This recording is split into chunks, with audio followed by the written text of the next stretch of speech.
Wow, Stonehenge. Grabe. Bat City. Sobrang ganda. Grabe. The Royal Crescent. Ang ganda din. Grabe. Combe Castle. Grabe. Ngayon nga pala ay 2 months na namin here in United Kingdom. At meron na lang kaming nalalabing 3 weeks. So bali nga, 4 na lugar yung pupuntahan namin today. Nag-arkila nga pala kami ng van.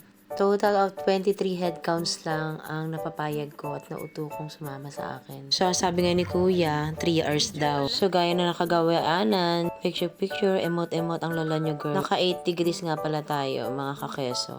Pinoy din nga pala yung nakuha naming driver. Mangyari nga sa isang van, 8. Pero dahil nga kami ay 23 lang, kulang ng isa yung isang van. But it's okay. Mangyari ay pinaghati-hatian na lang namin yung isang nag-back out na, yun nga, hindi nakasama. Sayang. May na-invite din nga pala kami sa batch 5. Sila yung matatapang na humamon sa hamon ng 75 pounds. At ayan na nga, sobra pa rin ako na-amaze sa mga nakikita ko. Kaya naman ito, walang tigil ako sa pagpipicture, sa pagbibidyo ng mga ineme. In fairness, walang traffic dito, dire-diretso lang ang biyahe. Kaso dahil nga konti lang yung mga sasakyan, scary yung mga sasakyan dito. Aba naman ka, bibilis. Diyos ko po, humaharurot ang mga sasakyan dito eh. Kaya nga humaharurot kasi nga wala kong nga gaano sasakyan. Sa mga oras na yan ako'y nagugutom na, wala ba namang almusal? Aba hindi rin ako nakapagkape. Pero nung nakita ko to, aba ako'y namangha. Flower daw po ang lahat ng iyan. Diyos ko po, Rude. Yan din ginagawa nilang oil. Sunflower! Oh my God! Ang ganda!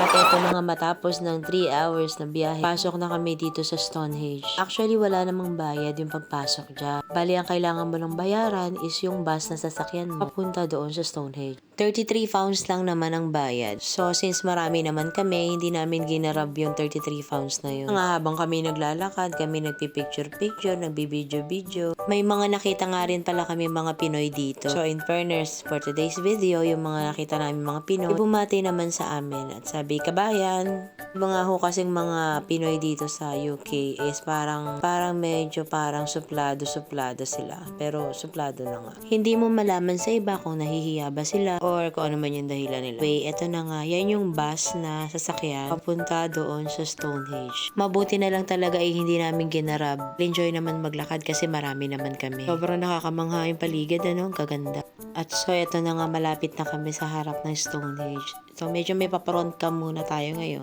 Pakita ko muna yung malapad kong mukha. April boy, ikaw ba yan?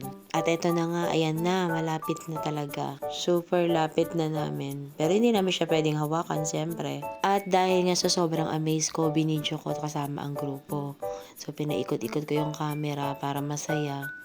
Sobrang nakaka-amaze talaga yung creation ng Lord. Grabe, no? I will be forever grateful dahil nakarating ako sa lugar nito. Grabe. Yeah, sobra. Promise. Parang hanggang ngayon, di pa rin ako makapaniwala na ako ang napili o isa ako sa pinili para makapunta dito sa United Kingdom. Kung i-estimahin mo kung madami ba yung tao, hindi ko alam eh. Look. Mas nag-focus nga pala kami sa mga picture-picture kaysa video. O ayan na nga, paalis na kami sa batong iyan. Ngunit aking nilingon pa rin. Nidyo ko ulit siya.